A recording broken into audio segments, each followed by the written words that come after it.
I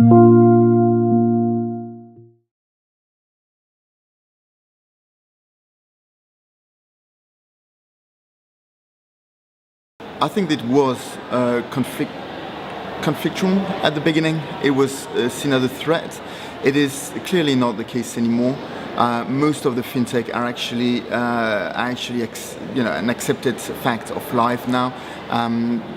Banks and larger incumbent players do recognize that there is value in having smaller players. I also think that as we go through, there are a couple of winners that will obviously emerge as, like Google emerged a couple of years ago.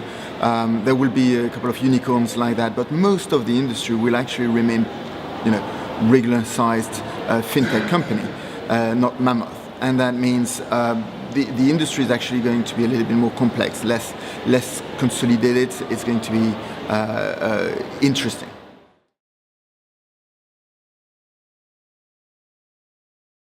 I think the mass market is already connected to fintech.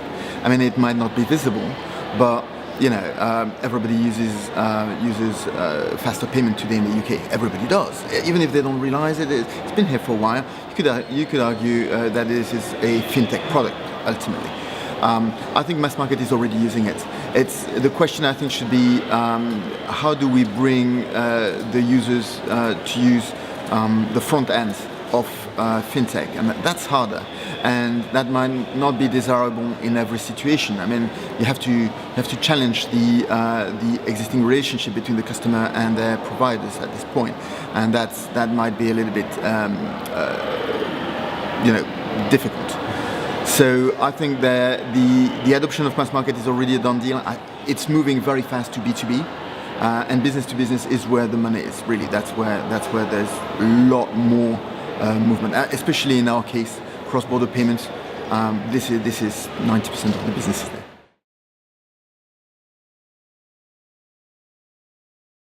One of the challenges is definitely employee retention, but beyond employee retention, it's actually employee identification in the first place.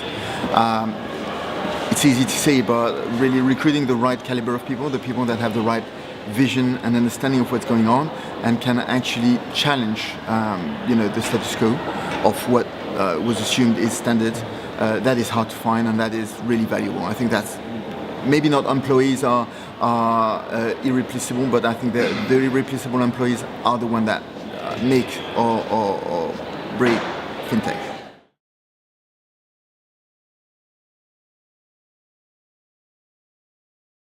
It's going to affect fintech in a couple of ways, but I don't think that this year has been particularly rocky. I mean, it's been rocky in England, possibly in the US recently, but it's changing all over the place. Earthport is global.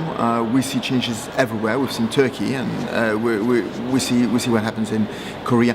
There is a lot of changes that are happening. It's a country risk happens. I think it's a matter of maturity. As fintech grows and become more international, country risk is something to be conscious of and be addressed rationally. It is not easy, but again, as we talked earlier, the skill sets and the right employees will make a difference because of the knowledge they have and the ability to develop plans.